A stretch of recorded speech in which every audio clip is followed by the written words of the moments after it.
When we think of apex predators, most people imagine either something from the ancient world or something still lurking in the wild today. But what happens when we pit the past against the present?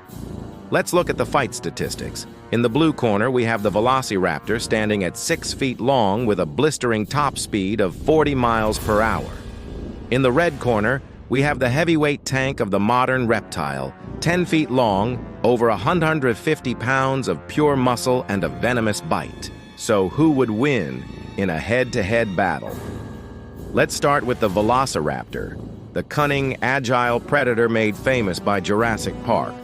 This dino's got razor-sharp claws, deadly precision, and now, boxing gloves? In reality, it was much smaller than its Hollywood counterpart, standing about 2 feet tall and measuring roughly 6 to 7 feet in length. But don't let size fool you. It was lightweight, fast, and incredibly smart for a dinosaur, with some paleontologists suggesting it may have hunted in packs. It had a curved, retractable claw on each foot used for slashing prey and a jaw filled with around 60 sharp teeth.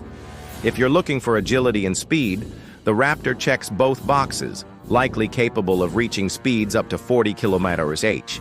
Combine that with a predator's instinct and you've got a serious threat.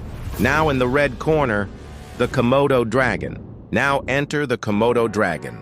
Weighing in at up to 150 kilograms and reaching lengths of 10 feet, this cold-blooded reptile isn't fast, but it's lethal. Komodos are ambush predators. They wait, they watch, and they strike. One bite can be the beginning of the end due to their venom, which causes rapid blood loss and lowers blood pressure. If a Komodo doesn't kill you in the moment, it'll track you down after the bite has done its work. They've been known to take down buffalo, deer, and even humans. Despite their size, they can run in short bursts and are excellent swimmers and climbers. They're patient, durable, and ruthless. So now picture the battlefield. The raptor stalks the Komodo, darting in and out of range with its signature slashing claw. It's fast, it's calculating, and it's looking for an opening. But the Komodo? It stands its ground. One bite, that's all it needs. Maybe the raptor gets a few hits in, maybe it even draws blood. But in a one-on-one fight with no help from the pack, it would need to avoid the Komodo's jaws at all costs. And that is no easy feat when you are dealing with an animal that can pivot and strike with serious force. In the wild, patience often beats speed. The Komodo might not be as flashy as the raptor, but it's a tank with venom. It's endured for millions of years and remains a dominant predator in its environment. So, if we're talking about a long, drawn-out battle, the Komodo might just outlast its prehistoric opponent. But let's be real. One-on-one, it's a brutal matchup. The Komodo Dragon's thick skin, massive size, and venomous bite make it a tank that can take damage and still deliver a fight-ending blow.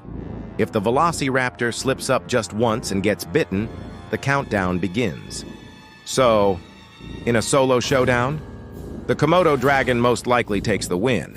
But here's the twist. Velociraptors didn't hunt alone. Many believe they were clever pack hunters, using coordination and speed to overwhelm larger prey.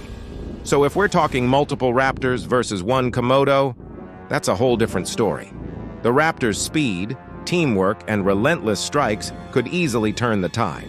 So the real answer might depend on the numbers. One-on-one, edge to the Komodo. One versus pack, the raptors rule. But if the raptor gets the jump, exploits its agility, and avoids that fatal bite, it could take the win. My money's on the Komodo Dragon by TKO in round 2. So, who do you think wins? The lightning-fast slasher from the past or the venomous heavyweight from today? Let us know what you think in the comments. And don't forget to like, subscribe, and hit that bell if you want more epic matchups like this one. This is Fact and Furious, where speed meets fury and legends clash.